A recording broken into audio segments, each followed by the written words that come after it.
Please welcome from Austin, Texas, Rich Beem. Here's Rich Beem. What a week it's been for Rich.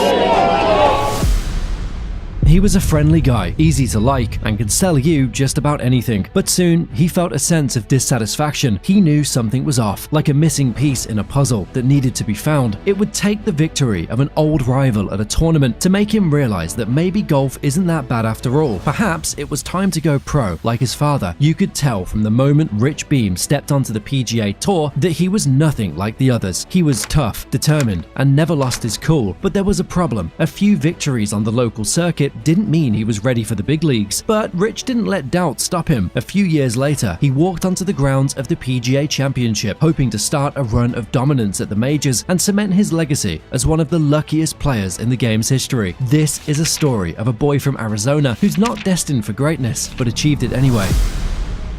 Rich was born on August 24, 1970 in Phoenix, Arizona, America, which is not the ideal place for golf. Phoenix is not Florida. It's not California. In fact, it lacks the typical golfing atmosphere, where enthusiasm for the gentleman's game is at its peak and almost everybody wants to swing a golf club. Growing up, Beem had a passion for advertising and commercials. Although he wasn't a straight A student, he made up for whatever math quiz he failed in advertising. It was said that while the other guys at school would engage in typical school activities like playing games or catching up in the cafeteria, Rich would test his marketing skills among his peers. Unfortunately for young Rich, his father, Larry, wasn't having any of it. Larry Beem was a golf pro in the US military and had an impressive golf background. Beem starred for NM State Linksters from 1962 to 64, and after advancing to the quarterfinal round of the NCAA Championships in 1964, he was honored as the Aggies' first ever golf All-American. Larry spent 4 decades in the golf industry, serving as a course general manager and as a head golf professional before returning to his alma mater in 1998 as head golf coach. He served in this capacity for 6 years before retiring in 2004. With a father like Larry, who had a history with golf, it was expected that Rich would find his way into the sport by default, but did he? Well, golf wasn't even in the equation for Rich, and that was for a weird or perhaps reasonable reason.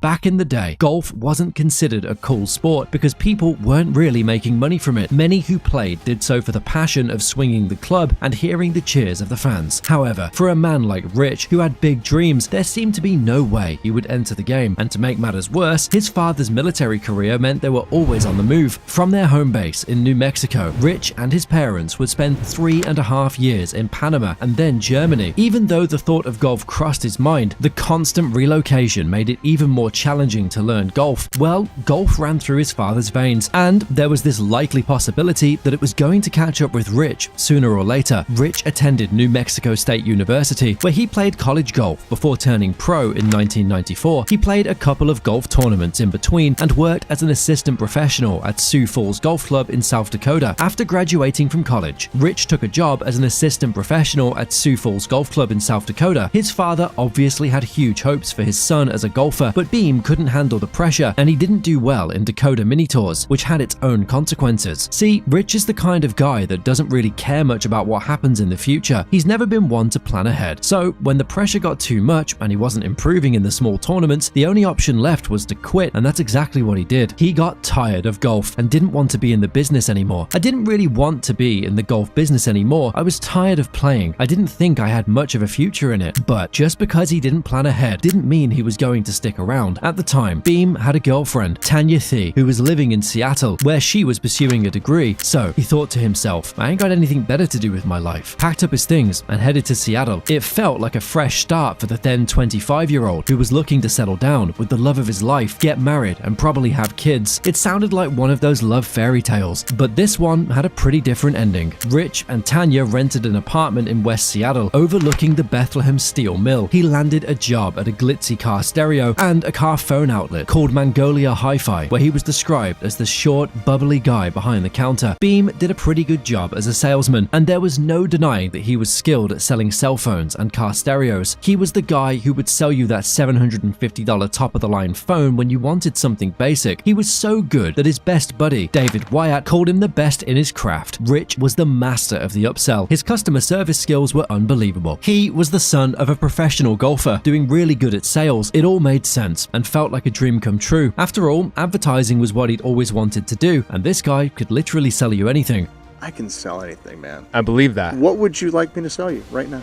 At the same time, Rich and his newly found buddy, David Wyatt, took to music. Rich always looked forward to Saturday nights when he and David would slip to the sound room to crank up the music as loud as they could. Beem was living the life and thought things couldn't get any better until the honeymoon story came to an end. He and Tanya broke up, leaving little to nothing for him in Seattle. Like the prodigal son, he packed his stuff and headed home, looking to speak with his father. While he hung around without a plan, Rich watched his old college rival, Paul Stankowski, win the 1996 Bell South Classic on the PGA Tour, earning a $234,000 payday. This was, perhaps, the only inspiration he needed to give golf a second chance. His swing was rusty, since he hadn't touched golf in months. Would he improve and stick with golf, or would he get frustrated and quit? Only time would tell, but Rich wasn't going to sit idly by while his rival won competitions, so he landed a job at the El Paso Country Club, working as an assistant pro and competing against the club members. In 1998, things started looking up for him. Beem unexpectedly began playing exceptionally well, consistently outperforming not only his boss, but other professional players in the area. The Arizona-born wasn't a good loser, and he desperately didn't want to lose to anybody. He won at least 7 of 10 tournaments he entered, making it abundantly clear that he'd become the new king of the El Paso Country Club. Certainly, there couldn't be 2 kings in a golf club for too long, so his boss was like, "Hey Rich, you need to go to Q school, or you need to quit because you can't work here anymore, because you're not cut out for it." It was a challenging decision for a man who was earning over 10 grand a year. Imagine making over $432 every 2 weeks when your rent is only $100 a month. I mean, how do you walk away from all that? Well, this guy did. He made it through the first round in 14th place and barely made it through the second. He finally gained his card in the third stage with a final round of 66. It took Seattle's adopted golf son 14 rounds of stress-filled golf to simply earn the chance to play on the PGA Tour. In his rookie season on the circuit, Beem burst onto the scene by winning the Kemper Open. It was a mixed blessing because winning meant he could only play on tour for 2 more years, but it also made him way too relaxed. Rich was already known for his wild lifestyle off the course, and winning made it even worse. Whilst Beem was in the UK for the Open Championship, he was arrested and charged for driving under the influence. He was fined £450 and ordered not to drive in Scotland for 18 months. After the hearing, a Scottish reporter asked him, "Are you the Rich Beem who's playing in the Open Championship?" Beem was embarrassed and blew past him. Life on the course was supposed to be back to normal, but Beem struggled in 1999 and 2000 as he missed a lot of cuts and was in danger of losing his card in 2001.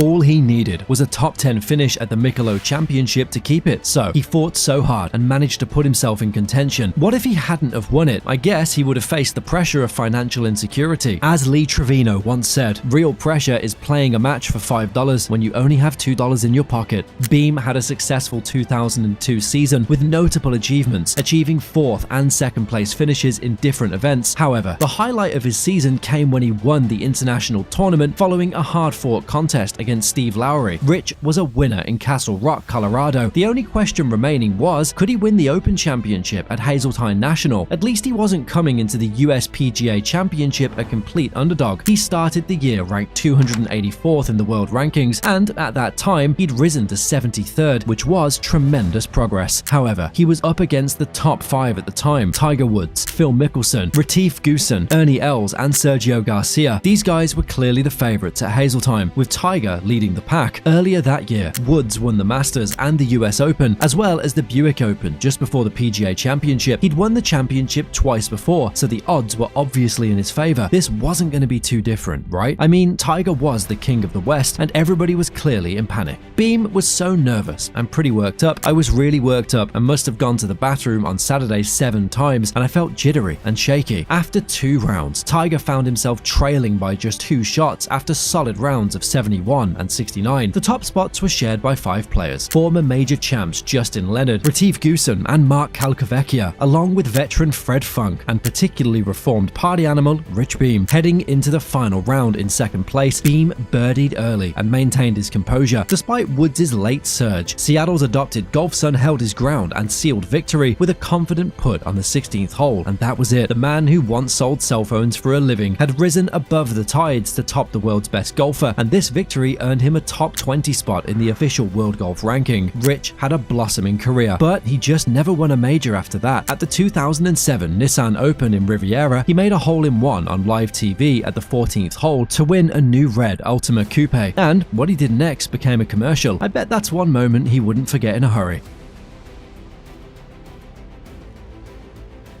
However, Beem faced a tough road in 2010 after undergoing back surgery. He actually expected to miss just 6 weeks, but complications kept him out of the whole season. This meant he couldn't take part in professional tournaments, and you bet he was livid. In 2011, Beem realized that if he wanted to keep his tour card, he'd have to play the entire season on a medical exemption that required him to make over $658,100 in 17 events. Now, that was one tough ask because Beem obviously wasn't in his prime. However, his struggles continued, and he missed the cut in 6 events in a row before finally making his mark at the Valero Texas Open, where he finished tied for 15th place with only 5 cuts made out of 21 events. Beem obviously couldn't keep up with the pressure and eventually lost his tour card. For a man who never plans ahead, Rich joined Sky Sports coverage in 2015, which was a perfect fit for the former salesman who possesses the gift of the gab. Now he feels fulfilled, doing more of talking than swinging, and probably giving a few golf lessons when he wants to.